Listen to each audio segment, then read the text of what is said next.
When I was around 17, I came across Brian Tracy and fell in love with his teaching. I would go to the internet cafe at night because I couldn't afford the normal fee in the day. I would spend hours in the night listening to Tracy and reading his quote.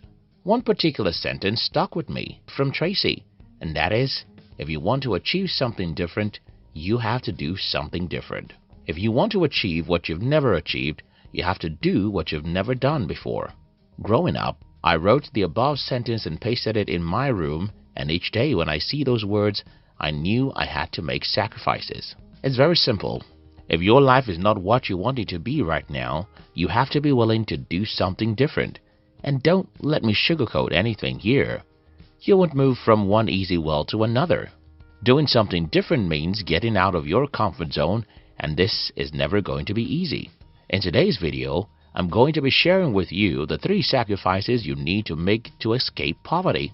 If you're new here, consider subscribing so that you won't miss other interesting videos like this. Take time to read. When most of my friends and relatives know what I have achieved in my life today, it's easy for them to envy me. Just 17 years ago, I was just one of the young people whose life was a disaster. I hated my life and wished I was never born, because I was born into poverty, sickness, and many other limitations. So, how was I able to change my life from being a guy who hated life to creating one of the best lives ever for myself? Books, books, books. My life changed the day I started reading books, and I'll explain how it happened. First, when I started reading books, I started reading the stories of ordinary people who achieved extraordinary things. These stories encouraged me and gave me hope that I could as well overcome every obstacle in my way and achieve greatness with my life. I think this is very simple. If you know that some people have some disadvantages you think you have, yet went on to achieve greatness, you suddenly start to believe in yourself. When you start to believe in yourself, you start to think big, and when you increase the size of your dreams, you automatically increase what is possible with your life. In my case, I started believing that I could become rich, even though I grew up in a poor village. I started believing that I could become a millionaire, and this belief led me to something very important. I started looking for how to achieve what I believe I could achieve by reading books written by the people who have made a lot of money before. I started learning the mindsets and actions of these people, and the more I modeled these people, the better my financial life. Yes, it took me 8 long years before my financial life had a drastic change. Without reading books, I would have never made it. One other thing you can do in addition to reading books is watching videos that tell stories about successful people. Yes, books are boring, but so is every meaningful thing. Fruits are boring and vegetables are boring, but if you want to be healthy, you'll eat more of them. Soda drinks are fun. Sugar is sweet and fast foods are nice, but if you like your health, you'll run away from them. The TV is fun and social media is interesting, but if you want to escape poverty, you'll spend more time with your books. Some time ago, I got to know that Bill Gates reads 1 book every week. I've also read about the fact that an average millionaire reads 1 book every week. If an average millionaire does something, it's probably a good thing to emulate. So I decided that I'm going to be reading 1 book every week. This isn't easy, and I'm not asking you to start reading a book per week. But you have to make sacrifices to read books if you want to escape poverty. Don't make excuses. I told you earlier that sugar is sweet, and you agree that hard drugs, fast foods, and most other harmful things are fun. Another very sweet thing is excuses, and that's why most people make it. Listen, you can come up with 100 reasons why you are where you are if you want, and you can as well come up with a single reason why you need to be elsewhere. The difference is in the way you use the powerful machine God gave you. That machine is your brain. If you program your brain to look for the reasons why you are poor, your reticular activating system will be busy looking for reasons, and you'll start seeing how the economy, the government, and your parents make you poor.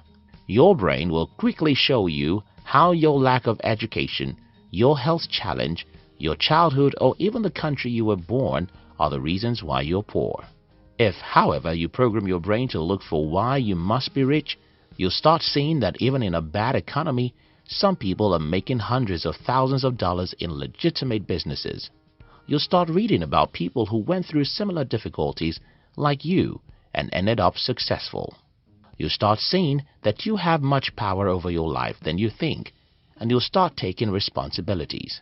An excuse is the food of fools, and our world is filled with many of them because an excuse is sweet. It's about pointing a finger.